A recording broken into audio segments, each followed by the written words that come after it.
दोस्तों आज हम आपको एक संत से मिला रहे हैं। इनके बारे में समझेंगे, जानेंगे आखिरकार ये वृंदावन में कैसे आए और भगवान श्री कृष्ण से इनको लगाव कैसे हुआ, आखिर क्यों भगवान श्री कृष्ण से इतना प्यार करते हैं। चलो मिलते हैं, जानने की कोशिश करते हैं।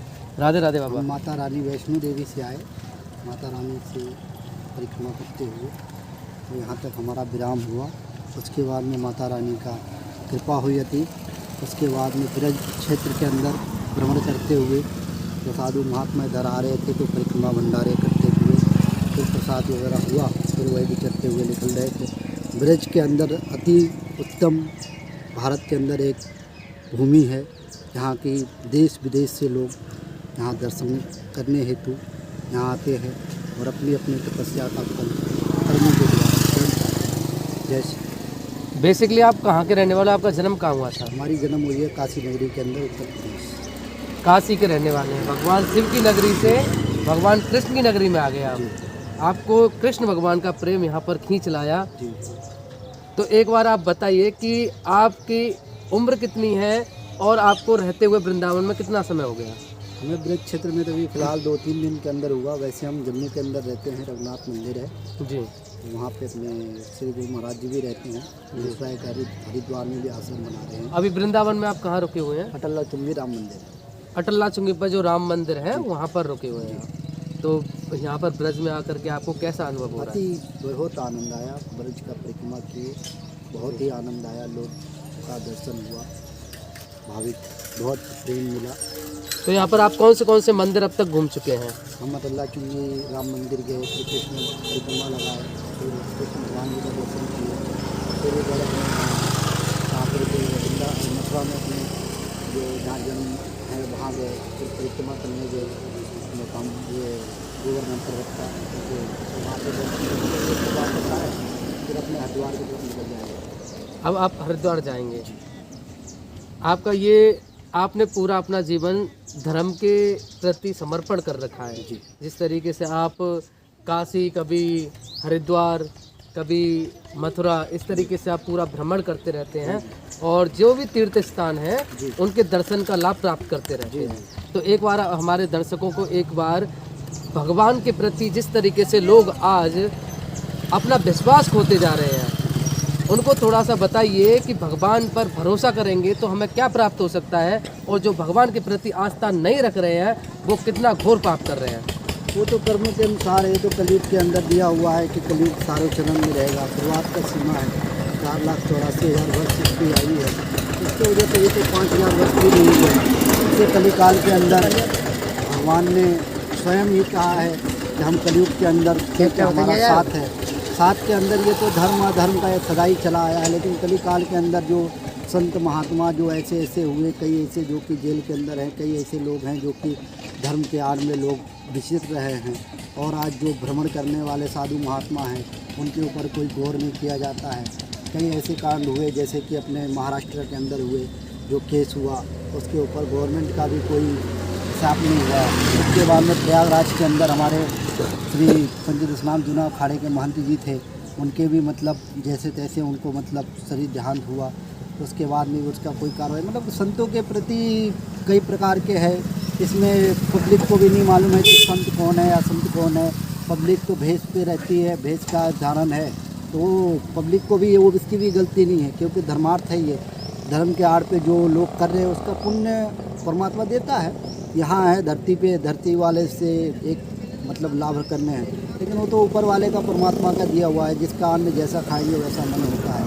तो इसी प्रकार से सब जैसे लोग कर रहे हैं, उसका कोई भी विचलित या कोई भी देश के अंदर कलिकाल में जैसे अभी आपके केदारनाथ में हुआ, ये भगवान का है, भगवान का घर। तो ये तो लोग बनाते रहते, बिगाड़ते रहते हैं, लेकिन कर्मों के अनुसार जैसा है वैसा देने का।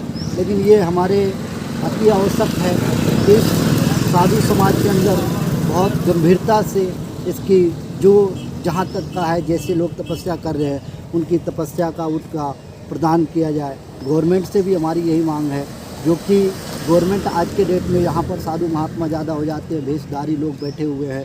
अभी हम रास्ते में कई लोग महात्मा हम लोगों ने ऐसे देखे कि कहीं कहीं कुछ हो जाता है, उनको कोई सुनवाई नहीं होती है। घर से लोग चले जाते हैं, बुजुर्ग हो जाते हैं बोले चलो मंदिर पे चलते हैं। तो मंदिर में ऐसा होता है कि वहाँ देखें उससे डबल काम मिलते हैं। तो वो बुजुर्ग कहाँ से, इससे अच्छा उनकी सेवा का एक द्वार हो। लेकिन जो महात्मा हमारे भ्रमण कर रहे हैं देश विदेश के अंदर, उनसे अति ही शीघ्र ये निवेदन है कि हमारे साधु समाज के अंदर जो प्रतिनिधि ये खंडन हो रहे हैं उसका अति आवश्यकता है कि एक उच्च होकर उनका अति ध्यान दे, क्योंकि आने वाले 10-15 साल के अंदर आगे ऐसा ही रहा तो इसका कुछ भी उदाहरण हो सकता है। क्योंकि माता रानी ये धरती है, धरती के ऊपर तो कई ऐसे फुरमा आए और कई चले जाएंगे। धरती ऐसी की ऐसी रह जाती है, खंड खंड हो जाते हैं, घर बिजली गेट जितने भी हैं, मठ मंदिर। जैसे बताया गया है नर्मदा पुराण के अंदर कि माँ नर्मदा जी के कलिकाल के अंदर में नर्मदा जी एक ऐसी हैं जो कि 84 लाख वर्ष तक का उनका कोई खंडन, कोई लेख नहीं है नर्मदा पुराण के अंदर किया हुआ है। बाकी पृथ्वी के अंदर जितने धरती हैं सभी ये साधु महात्माओं और भक्तों के द्वारा जो है उसका लेख का जो पुरानी हस्तियाँ हैं, कई ऐसे मंदिर हैं जो कि पुराने हैं, उनको लोग ध्यान नहीं देते हैं। नए नए मंदिर बना के बैठ जाते हैं लोग, साधु महात्मा बैठते हैं तो उन पर कोई वो नहीं होती, उनकी सेवा नहीं होती है। तो कई प्रकार के हमारे जो भ्रमण करते हुए संत महात्मा आ रहे हैं, कई गाड़ी से आ रहे हैं, कोई पैदल आ रहा है, जिनकी यथाशक्ति है तथा भक्ति होती है। तो उसी प्रकार से जो हमारे छोटे लोगों का पब्लिक, जब नोटबंदी हुआ तो उसमें भी छोटे लोग ही गए, और जब साधु महात्माओं की जब बड़ी बड़ी कांड हो जाते हैं तो उसमें भी छोटे लोगों का ही असर पड़ता है। अभी कई ऐसे संत लोग मिले जो कि गांव-गांव में बच्चा चोरी, कई जाओ ऐसे, मतलब ये पब्लिक के अंदर ऐसा मतलब उमराव के, क्योंकि ये पब्लिक है, पब्लिक जिधर चाहेंगे उधर मुड़ जाएगी।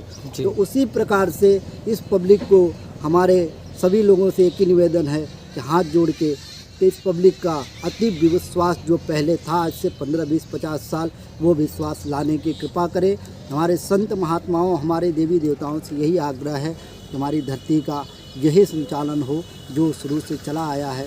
नहीं तो आने वाले समय में जब कुछ होता है तो उसको कोई देखने वाला नहीं आता है, क्योंकि वो परमात्मा की एक ऐसा खंडन है कि उसकी तो एक झपकी अगर हो जाती है तो धरती का प्रलय हो जाता है। उसी प्रकार से हमारे केदारनाथ बाबा में बहुत हमने देखे, हम भी केदारनाथ में थे जब अतिक्रमण हुआ, जब भोलेनाथ जी की जब वो सीमा बदली तो हम उस धरती से बचे हुए आपके भूमि के ब्रज में हैं। और उसी प्रकार से हमने वहाँ भी देखे कि कई प्रकार के लोग, क्योंकि ये भूमि है ब्रज मंडल के अंदर है, ब्रज मंडल में इतनी जो सेवा हो रही है, इतने और ही भक्तों से यही निवेदन है कि सेवा करने का मौका आगे बढ़ाते रहे और हमारे महाराज श्री का ऐसा ही भंडारा चलते रहे। क्योंकि महाराज श्री हमारे यहाँ पे हम ब्रज के अंदर में आए और ये सुनने की परिक्रमा में हम मार्ग में भंडारे की वजह से आए। तो इसी सेवा के संतों की ये सेवा है, यहाँ पर संतों महात्माओं को आए और गए इसलिए नहीं हो जाता। जो बैठ के वहाँ सेवा करता है उनकी जो कैसे आता है, कैसे जा रहा है, उसका एक विवरण होना चाहिए। हमारे ये संत महात्माओं से एक ही निवेदन है, बहुत से महात्मा है कि बुजुर्ग ब्रज मंडल के अंदर खड़े हुए वैसी कोई उनकी सेवा नहीं करता है, क्योंकि बाल अवस्था और जवानी अवस्था और बुढ़ापा अवस्था या भगत हो या संत हो या महात्मा हो या राज ऋषि हो, कोई भी हो, तो बुढ़ापा तो बुढ़ापा ही है। और कर्म एक ऐसा है कि कर्म कोई भी गलत करेगा उसका गलत नतीजा होता है, सही करेगा तो सही नतीजा होगा। यहाँ पे दो जो भूमि के अंदर दो जो पैर वाले हैं उनसे हम जरूर बच जाएंगे, लेकिन वो नीली छतरी वाली की ऐसी कृपा है, उनकी छत्र छाया से हम नहीं बच सकते, क्योंकि भगवान की ऐसी आवश्यकता है। ठीक है, जय श्री राम, जय श्री राधे, जय श्री कृष्ण। जैसा अभी संत महात्मा से बात करने पर हमें पता चला कि उन्होंने हमें कई सारी ऐसी चीज़ें बताई जिससे हमें सोचना चाहिए, समझना चाहिए। उन्होंने बताया कि जिस तरीके से समाज में दो प्रकार के संत मिल रहे हैं, एक भेषधारी और एक हकीकत वाले संत, तो हमें जो धर्म के नाम पर संत तो बने हुए हैं लेकिन वास्तविक रूप से वो संत नहीं, उनसे सचेत भी रहना है।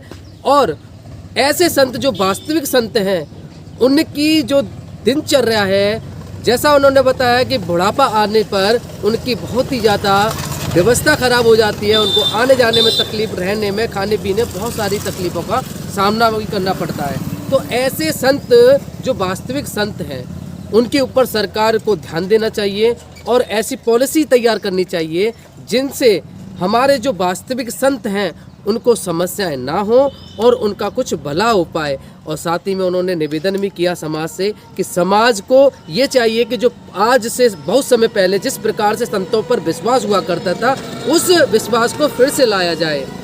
बहुत सारी ज्ञान वाली बातें महाराज जी ने हमको बताई। और अंत में हम यही कहना चाहेंगे कि मित्रों, जैसे कि मुंबई या फिर जगह जगह पर हमें देखने को मिलती हैं कुछ घटनाएं, जिससे देखने के बाद में हमारा मन विचलित हो जाता है। जैसे पालघर में घटनाएं घटी थी, वहाँ पर एक संत की पीट करके हत्या कर दी गई। तो ऐसी चीज़ों को भी हमें देखना चाहिए कि वास्तविक संत कौन है, और जो संत के भेष में तो है लेकिन वो संत नहीं है, उससे हमें सचेत भी रहना है। तो दोस्तों, बहुत अच्छी बात महाराज जी ने बताई और मुझे लगता है कि आप भी अच्छी तरीके से महाराज जी की बात को समझ पाए हों। आपसे निवेदन यही है कि वीडियो को शेयर कीजिए, ताकि महाराज जी के द्वारा जो ज्ञान वाली बातें हमें बताई गई हैं वो संपूर्ण समाज के प्रति, संपूर्ण समाज के लिए जाएं और संपूर्ण समाज उस पर गौर करे और सनातन धर्म का भला हो। सभी अंत में जय श्री कृष्ण, जय श्री राधे।